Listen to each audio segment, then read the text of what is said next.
seja, uma pessoa que perde o controle de si e passa a desejar o mal para outra pessoa, passa a ter reações físicas, reações psíquicas, pode gritar, pode se agitar, pode agredir, que faz com que a gente dê muita importância às coisas pequenas, que faz com que as coisas nos tirem do sério e nos levem a um descontrole. O oposto à ira é a paciência. A ira, quando descontrolada, segundo a moderna psicanálise, quando um pequeno gesto no trânsito, em casa, quando uma indicação de alguém, quando uma pequena questão tem uma super-reação excessiva que vai além do gesto em si, nós então chamamos a esse processo de uma super-reação, overreaction, uma reação exagerada, e ela é um sintoma de que aquilo dialogou com muito mais coisa.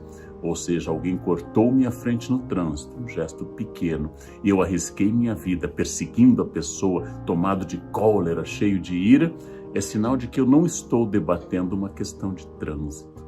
Eu estou estou debatendo algo muito maior, muito mais profundo, algo que tem a ver com a minha própria existência e que isto é apenas um sintoma que eu devo analisar, pensar, ou seja, é um ponto para o meu conhecimento.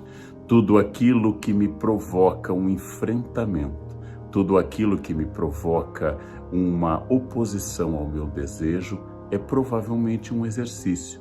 Os budistas ensinam que pessoas difíceis queimam karma.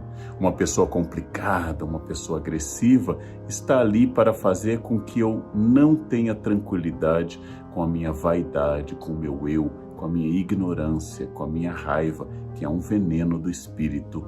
Ou seja, dentro de todas as religiões ocidentais, o ódio é um descontrole, e o descontrole é uma falta de compreensão do plano de crescimento dentro do budismo ou do plano de Deus para mim dentro do cristianismo. Se eu fui tentar uma coisa e ela não funcionou, se na hora que eu ia ser atendido o guichê foi fechado, se no momento que eu saio sem guarda-chuva começa um temporal, se eu fico gripado no dia de uma experiência profissional importante, esses são pequenos exercícios para eu saber que a minha vontade não é soberana, que eu não mando no mundo, que eu não sou onipotente, e o meu eu deve se curvar ao imenso oceano de coisas contrárias. Porque a ira quase sempre é um exercício terrível de narciso, de vaidade. Por isso que a vaidade é tão importante como o primeiro pecado.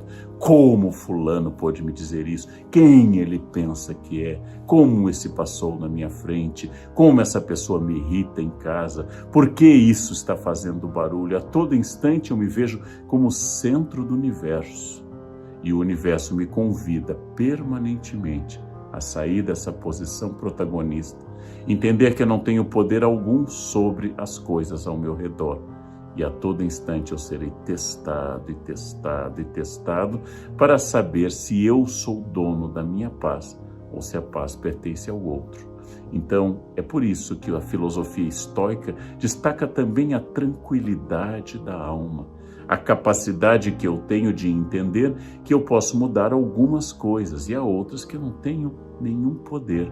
Eu devo obter essa tranquilidade que os filósofos chamavam de ataraxia, a capacidade do autocontrole. Aquilo que acontece, eu devo ser indiferente. Eu não posso mudar muita coisa. Há pouco espaço de manobra para minha liberdade e eu devo me concentrar naquelas poucas coisas sobre as quais minha vontade tem alguma ação. Filósofos como, por exemplo, o imperador Marco Aurélio, como Cícero, como Sêneca, como Epicteto, sempre nos aconselham a controlar essa ira, que é um sinal de falta de sabedoria. Epicteto nos diz: você está irritado porque alguém falou mal de você? Você está tomado de ira porque disseram que você fez tal coisa? Pense apenas, imagine, se soubessem tudo o que eu fiz. Só sabem isso. Felizmente, graças aos deuses, só comentam esse defeito meu, porque se soubessem todos os meus defeitos, aí eu estaria perdido. Aquilo que dizem de mim pode ser verdade ou mentira. Aquilo que dizem de mim é unicamente expressão do que eu sou ou do que eu não sou. Se disseram que eu sou agressivo, que eu sou irritadiço, e eu sou, as pessoas me conhecem. Não há por que ficar mais irritado ainda. E se eu não sou, elas não me conhecem. Logo, porque eu ficaria irritado. Dizem que eu sou lento ou dizem que eu sou tomado, por exemplo, de avareza. Eu vou refletir, eu sou lento, eu sou avarento. Se elas estão dizendo a verdade, eu concordo. Nossa, você me viu. Se eu não estou sendo julgado com precisão, eu vou dizer, interessante, não consegui ainda me mostrar ao mundo. Ou é uma calúnia, ou é a expressão da verdade. Por que ficar irritado?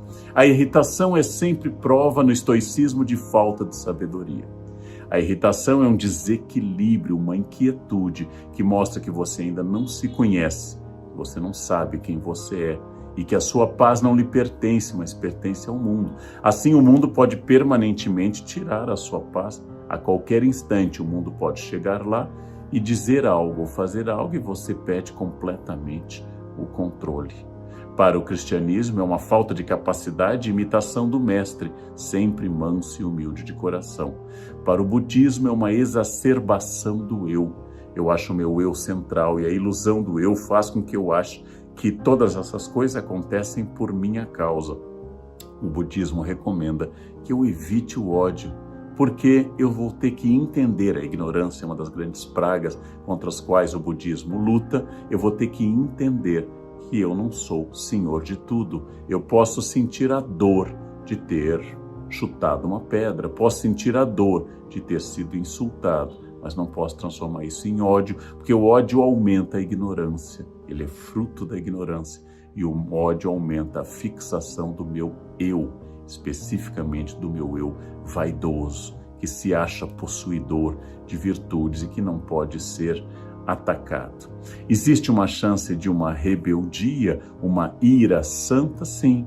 A própria história do cristianismo trata muito dessa justa indignação contra uma injustiça social, contra uma violência, contra um ato de terrível engano sobre um inocente. Eu posso com voz firme denunciar, eu posso vir a público fazer como Jesus fazia com os fariseus. Ai de vós, hipócritas, sepulcros caiados de branco, vocês cobram dos outros aquilo que não são, vocês são absolutamente incoerentes, ou dos saduceus ricos, indiferentes aos pobres. Jesus condena os dois, mas Jesus não é atacado de ira. Jesus apenas corrige moralmente e indica que essas pessoas estão equivocadas. A cena mais fora desse padrão está contida apenas em um evangelho, que é a expulsão dos vendilhões do templo. É difícil explicar essa cena, mas Jesus vira a mesa dos vendedores. Um biógrafo de Jesus lembra que ele sobe ao templo desde a juventude, que lá estava ele aos 12 anos, perdido no templo e olhando desde a juventude aqueles homens que dentro do templo negociavam moedas, vendiam aves para as ofertas e sacrifícios e enriqueciam dentro do espaço sagrado, onde deveria haver apenas oração ao seu Pai, ao Pai de Jesus. Então Jesus vira as mesas e tem um ataque de uma ira um pouco mais complicada para explicar, mas é a ira de Jesus virando as mesas. Quando se trata dele mesmo, quando ele não está defendendo as coisas do Pai, mas ele próprio é atacado, chicoteado, coroado de espinhos, humilhado, cospem na cara dele, ele não reage, ele não se desespera, não vira a mesa, não usa do seu poder. Diante da ira de Pedro, que corta a orelha do centurião no horto, Jesus vai lá e cola essa orelha. Diante do seu traidor, comendo com ele na última ceia, ele não insulta Judas, ele apenas diz que ele deve fazer logo o que tem de fazer e Judas se retira. Ou seja, quando se trata dele mesmo, Jesus é muito tranquilo, pacífico, manso e humilde. Quando se trata de defender a casa do Pai, o templo, Jesus então, em apenas um evangelho, toma essa atitude de virar as mesas dos mercadores, mostrando que ele negociaria pouco com essa violação da dignidade do templo. A ira é um pecado capital, a paciência é uma virtude. E a virtude se exercita diariamente através da concepção de que minha irritação é sinal claro de que eu não tenho controle das coisas. A minha irritação é sinal claro de que minha vaidade ainda me domina. A minha irritação é algo que eu devo pensar e repensar e agradecer para cada chance de cada pessoa, na teoria, que me enfrenta, que diz o contrário do que eu penso ou até que me agride, que isso é uma expressão da pessoa. Uma pessoa sábia não entrega a sua tranquilidade para os outros. Uma pessoa sábia entende profundamente que a sua paz lhe pertence como um patrimônio. O sábio não se abala, o sábio não se irrita.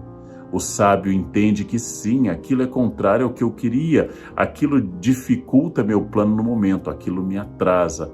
Mas o sábio não coloca toda a força da ira, porque a ira é uma infantilização, é uma teimosia, como se eu, adulto, me transformasse de novo em uma criança contrariada.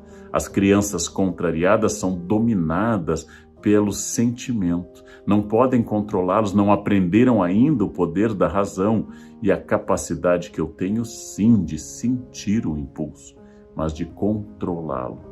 No mundo contemporâneo, no mundo da internet, a expressão do ódio, da ira nas redes é quase uma obrigação.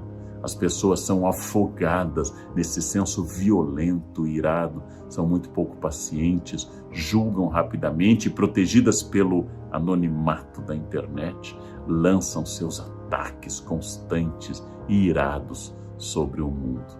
Cabe às pessoas equilibradas não darem alimento, como se diz na internet, para os trolls, ou seja, ao não responder no mesmo tom, ao não aceitar a provocação, eu acabo dizendo então que eu não vou alimentar a sua raiva, porque esta sua ira é sua, é um código seu, é uma gramática sua, é uma energia que lhe pertence. Eu não vou ser o impulsionador, a alavanca, o trampolim para a sua raiva. E assim eu não alimento monstros, monstros que podem crescer e dialogar com os meus monstros também. Deixo que a pessoa enraivecida siga adiante. Sim, o mundo a todo instante, sem cessar, sem parar, o mundo nos enfrenta. E se na Grécia era uma virtude eu reagir a esse mundo, se no mundo da internet responder com mais palavrões, com mais agressividade, com um humor mais agressivo, com ataques mais pessoais, isso possa ser visto por alguém como uma virtude, é uma amostra de que aquele que me provocou venceu. Fulano lhe colocou um apelido nas redes, fulano fez algo agressivo para você, é um problema dele. Ele tem dificuldades com você, ele não consegue aceitar.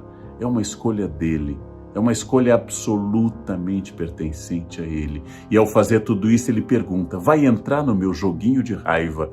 Vai ser irado como eu, no sentido de tomado de cólera? Vai se infantilizar? Vai mostrar que tem insatisfações com a sua vida que devem ser transportadas para o outro? É uma pergunta. E aí algumas pessoas aceitam e outras pessoas rejeitam a participação nesse jogo. A ira é um pecado capital, é estudado pela psicanálise, é descrito na literatura. Tem exemplos históricos como a fúria dos angevinos, a fúria angevina, essa família de governantes da França e da Inglaterra que se jogavam no chão, irados e rolavam, possuídos por uma força que se tornou histórica e até hilária. A ira é um sinal de falta de paciência, de falta de conhecimento, de falta de controle, de falta de sabedoria, e se eu fosse religioso, de falta de Deus, de falta de tranquilidade dada pela certeza que Jesus é o Deus da paz, Jesus é o Deus da tranquilidade. Todas essas reflexões em vários campos, do religioso ao psicanalítico, do histórico ao literário, para que eu possa dar uma resposta em época tão tomada pela ira, tão cheia de sentimentos irados, que eu posso fazer da conquista da minha paz, da minha paciência, da minha estabilidade, da minha tranquilidade, um grande projeto de vida.